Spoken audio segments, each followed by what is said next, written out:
No 2017 entra no grupo Jorge e Jacobo. Déixame coller a erva fresca da mañá. Déixame beber auga deste meu manantial. Pois Jacobo era un chico, bueno, e sigue sendo un chico moi jovenciño, que entrou na banda porque, bueno, coñecía a Milez, parecía que lle gustaba. El ten un grupo, bueno, por metelo no mesmo grupo de estilos, que se chama Dioivo. E cheguei moi por casualidade porque eu xa estaba tocando con Dioivo. Sí que nos pasaba que moitísimas veces acabamos tocando con grupos cos que estilísticamente non tiñamos nada que ver. Tocamos con grupos pois de nu metal, de metal alternativo, de punk, Entón eu dicía ya Dani, joder Dani, temos que tocar unha vez con algún grupo co que tiñamos unha... así, que nos mole tamén a nivel de estilo. E rollo, eu xa coñecía Milez e Dani tamén, entón dixeme, por que non lle dixemos de tocar a Milez? E rollo, claro, respondeu-nos Marcos e nos dixo, no, agora non podemos tocar porque estamos buscando un guitarrista, entón dixo, pues vou presentarme e ata aquí. Por a outra estaba Jorge, que xa tiña máis presente porque xa había tocado en grupos que había visto en directo como Disnomia, ou anteriormente chamado Dark Eternity. Eu recordo que estaba na procura de algo diferente, dentro do metal, algo diferente. Sempre estuve anos tocando con a mesma xente, que son os mesmos do grupo de Disnomia, Dark Eternity, sempre estuve con a mesma xente tocando. E chegou un punto que me sentía como un pouco estancado a nivel musical, dice, quero explorar algo máis, pois están todos en outros grupos, eu por falta de tempo non estaba ningún. E dice, vou buscar algo que sea metal, pero sea diferente ao que eu estou acostumbrado a facer. Quero buscar algo novo, algo que para mí sea un reto novo. Cando fui a clases de guitarra, vi un cartel. Milez, busca guitarrista e teclista. E vi o cartel e dije, me lo pensé durante 2 ou 3 días, estuve pensando, e ao final animeime a preguntar. Eu pensei, joder, o guitarrista Disnomia, xa me vou despedindo, que este pavo toca... E que pasou? Que decidimos quedarnos cos dous. A miña perspectiva era, vamos a coller os dous, porque en breves quedamos en un, e xa temos o problema de que volvemos a estar incompletos. Iso que máis clásico é cos baterías, a mítica peli de Spinal Tap, que é un documental falso sobre unha banda de metal, que todas as súas baterías van morrendo, e o último batería morre por combustión espontánea. Entón, eu se fose a batería en Milez, si que tería máis medo. Guitarristas, bueno. E a verdade é que Marcos xa estaba de guitarra principal nese momento, e toca máis instrumentos que a guitarra, entón pasando polo buzuki, a zanfona, xa ten un traballo bastante grande, entón aproveitamos a oportunidade que nos veu e a verdade é que foi un acerto. Pois, logo de varias formacións que foron indo e vindo, neste momento dado no que entran estes dous guitarristas, dixemos, bueno, este é a nosa, non? Hai que aproveitar e hai que ir a saco con este. Os primeiros ensaios con eles, as cancións iban rodadas, e plantexámonos xa que era o momento de gravar. Era o mellor momento para entrar a gravar e que pensamos que non íbamos a ter ningún problema. Claro, onde gravar? Nos plantexamos realmente canto tempo nos levaría a gravar, cantos instrumentos tiñamos que gravar, canta xente que mover. Ese é o gran reto, atopar un estudio un pouco a cegas, porque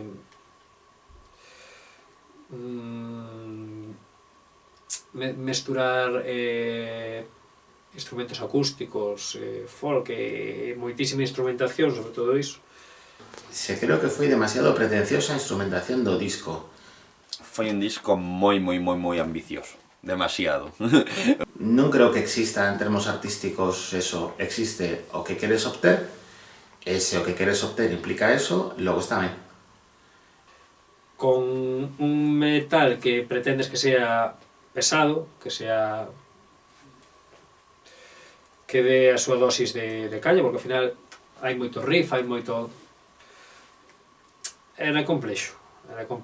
Entón, por proximidade, por prezo, por técnica e por ser un bon produtor, Zoilo era a mellor opción que tiñamos.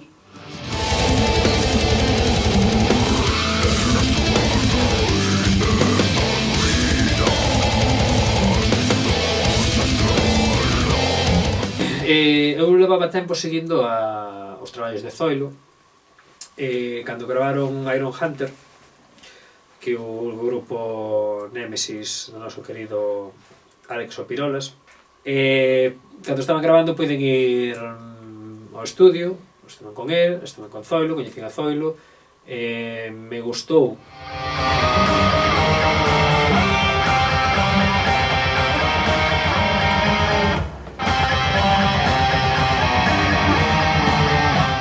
personalmente, ni a persona nunca me coñecía hasta o día que fuimos ao estudio. E a verdade é que moi ben. Me parecía que coñezo un personaxe de cuidado. A grabación foi moi fluida, moi cómoda. Incluso típico das grabacións, cando atascas unha parte, en plan, bueno, pois outro día vemos. E a verdade que en sentido moi contento.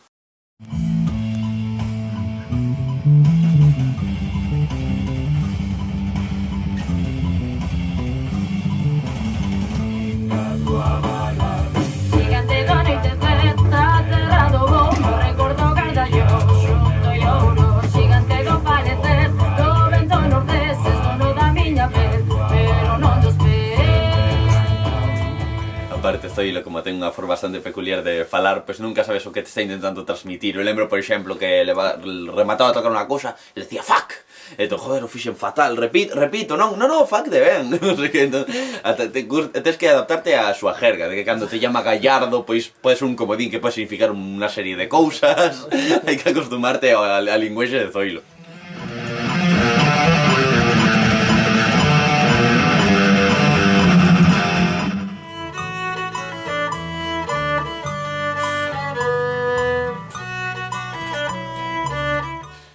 Na grabación, o problema non hubo ningún. Tuvimos que complementar o gravar ali con gravar no outro lado, neste caso as baterías, pero bueno, pensamos que... Sí que tivemos problemas ca batería, ¿no? Pero bueno, xa unha historia... Bueno, con Zoilo gravaríamos prácticamente todo, e no outro lado gravaríamos baterías.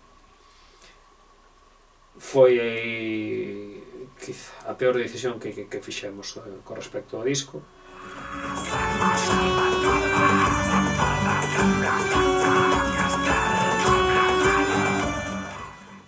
Un dos grandes retos e gran ilusión que tiña, esa ilusión era case unha obriga de cara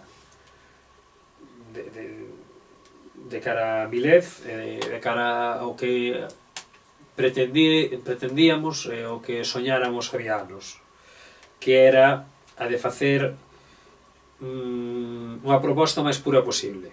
Probablemente é o primeiro encontro, a primeira mezcla tan intencionada, tan consciente e tan non disimulada de ninguna forma entre o metal e a música galega. A razón principal de traer xente do mundo folk a entrar a gravar neste disco, pois, era tamén establecer ese vínculo do mundo máis do metal co mundo máis folk.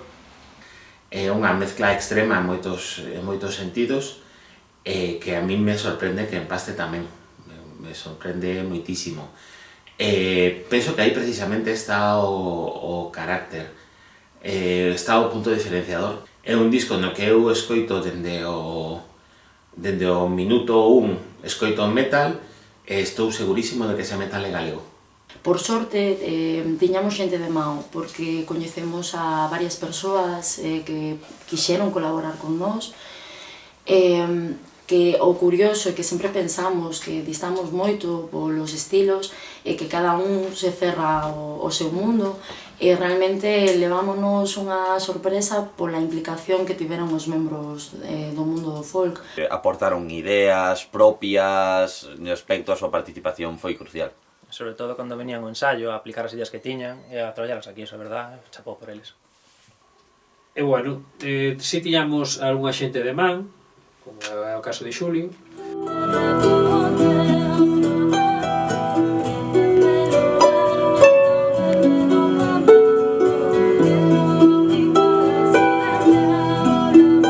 Suso, que é outro profesor de gaita, pero gravou acordeón con nós, tamén tocou o acordeón.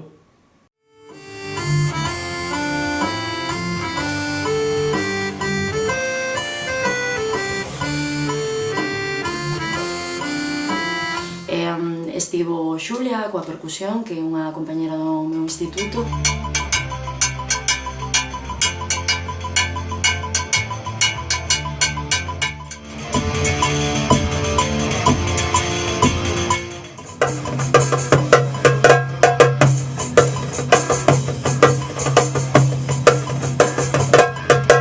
O sea, o tema de percusión, por exemplo, contar con Xulia,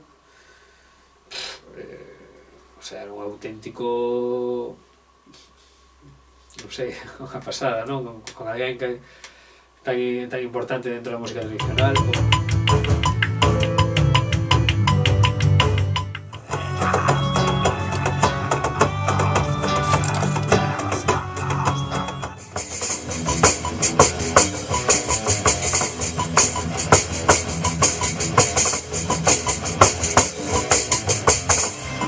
Surso, que é un gaiteiro de fai moito tempo, é profesor no conservatorio.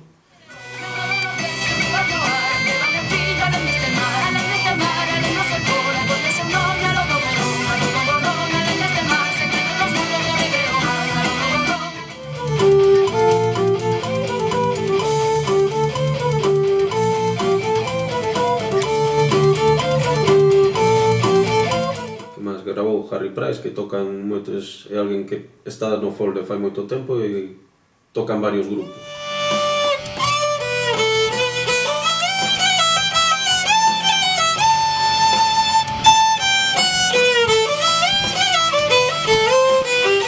Que me quedas cantareiras, é verdad?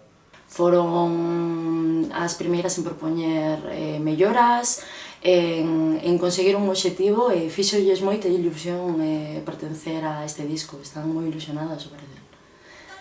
Que bruas no ar, lévame ao fillo alén deste mar, alén do sol por acolle o seu nome, alo do borrón, alén deste mar, segredo dos muros do rei Breogán, alo do borrón, alén do xistral, desde roto o sol, ilbo pa nebrar. Contar con Anaís e con Xela, que son dúas cantareiras que diste, madre de Dios, que aceptaron cos ollos pechados e se involucraron no proxecto con as ganas e con...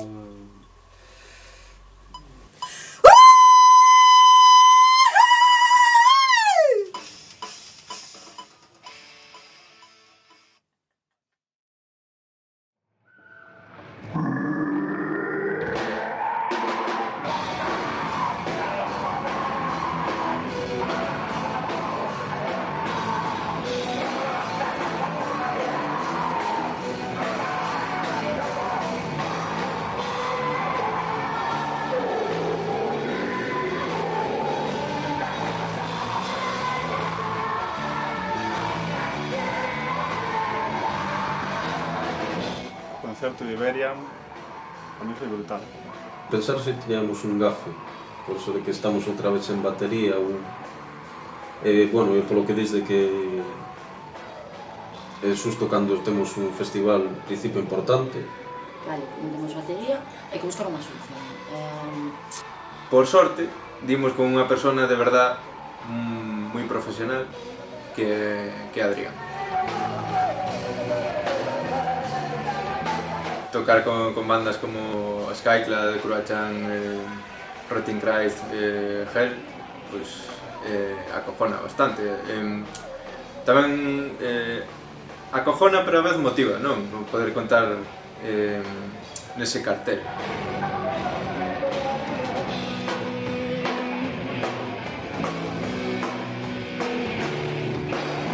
Bueno, a resposta do público a min sorprendeme un pouco. A nosa idea era que iba a haber moi pouca xente porque tocábamos a primeira hora, un grupo desconhecido, moi longe da casa. Sabes o escenario e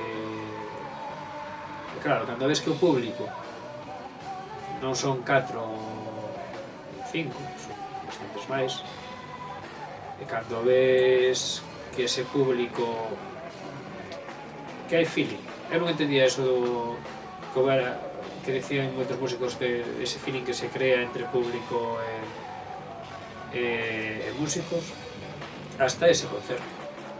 E vi a xente que lle estaba gustando e non lle gustábamos porque fóramos amigos, non nos conocíamos de nada. Parecía que estaban asentindo, que estaban movéndose, que estaban incluso cantando cancións. Había xente que non sei de onde coño era, pero que non era, estaba cantando as súas cancións. E me dou a sensación de que a xente o disfrutou. Entonces, para mí, salió todo perfecto.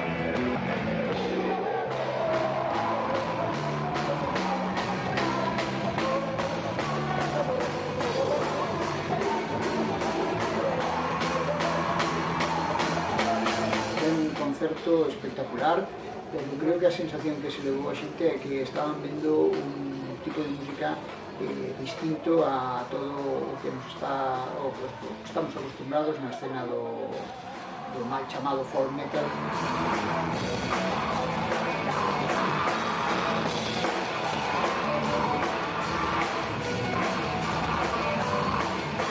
En ese momento que dices, joder, quizás este o mellor momento encima dun escenario que estamos a vivir. Sí, sin duda.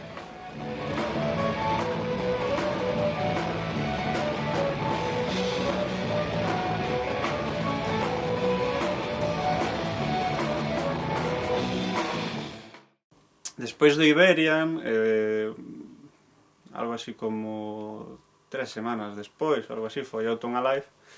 Entonces, bueno, foi en plan de reenganche.